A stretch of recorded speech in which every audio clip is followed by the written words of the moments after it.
So what's happening with Bob? Bob has found himself in a very unlucky predicament as he is the HR manager of a very successful tech company, but he also has some ethics that are competing with what his bosses want him to do.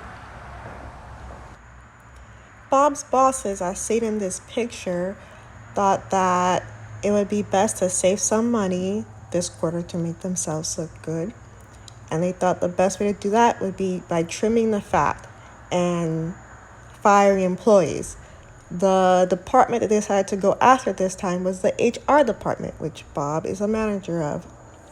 Their thought process was, why have all these employees interviewing other incoming employees and going over resumes when there's new algorithms that have successfully been implemented in other companies that do the same thing.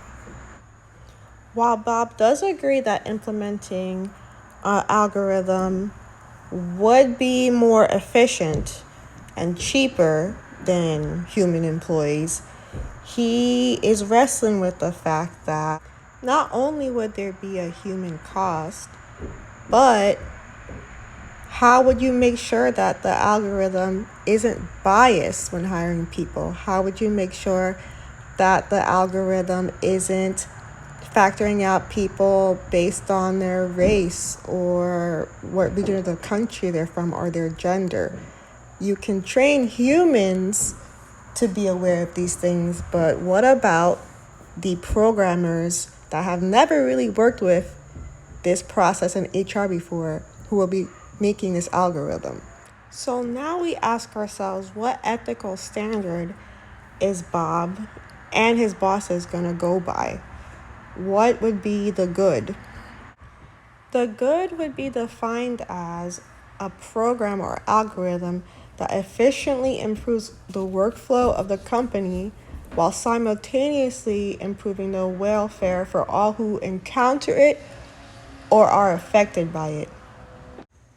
More specifically, the ethical good would be that this algorithm picks the best candidates and filters it out with the least amount of prejudice possible,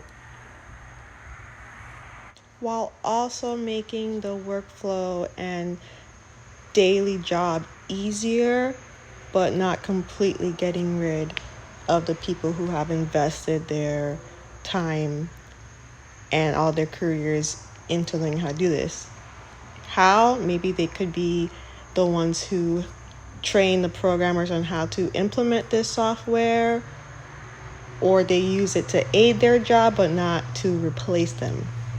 So now we get to the point where we want to test Bob by listing out the pros and the cons of implementing this new technology in the company. As stated before, the biggest benefit would be efficiency. They would be able to reduce the amount of time that people spend combing through resumes, because a lot of companies get a lot, maybe 200, 300 for one position.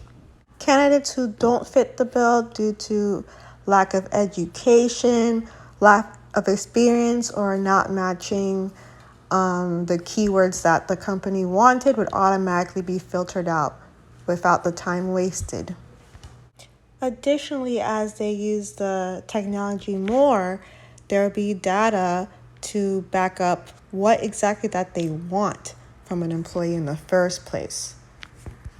Meaning they'll be more accurately able to pinpoint the specific skills, abilities, or experience that they're looking for that particular job that they are trying to fill. When testing this action against the good, Bob should also think about the potential applicants and what their experience is like.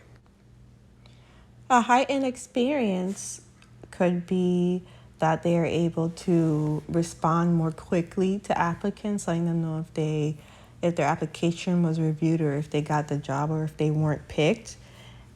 Those applicants with good and positive experience will then maybe go on forums like GitHub or other popular websites and say and speak on their positive experience when applying so that people don't think that their time will be wasted. To summarize, in this test, everybody is happy because their time is respected, it's more efficient, it's quicker, there's data being collected so that they can keep on improving and find the best workforce possible, making a well-rounded business. Now, on the flip side, when Bob is making this decision and tests it against his standard, which is an algorithm that makes the business more efficient and does not negatively impact anybody, he finds some cons that go against his ethics.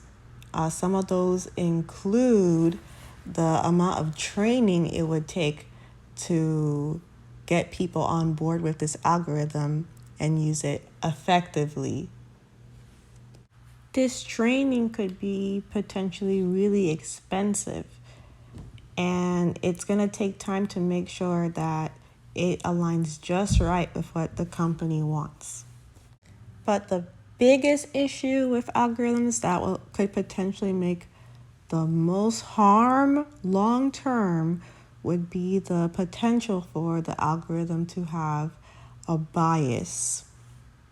Humans are inherently biased, some may argue, but it is easier to keep on top of that when it's human to human. But how about when it's technology?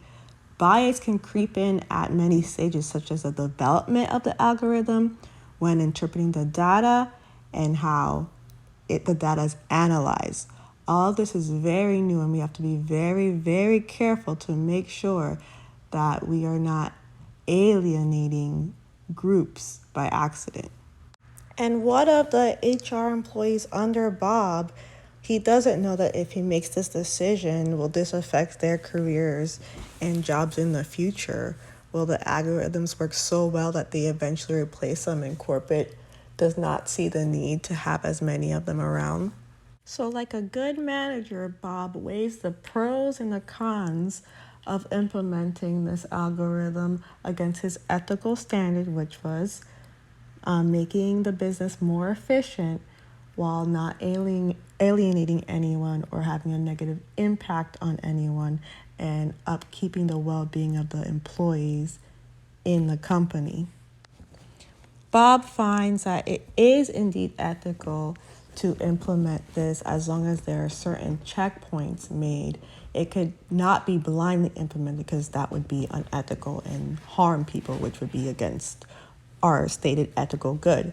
But if he implements things such as screening the team that is building this algorithm and seeing whether they hold any biases, frequent employee training, to make sure that they are able to check the data and see that one group isn't being unintentionally not hired, or if there's any disparities that were created that they weren't aware about, and by changing how they use it based on what they find.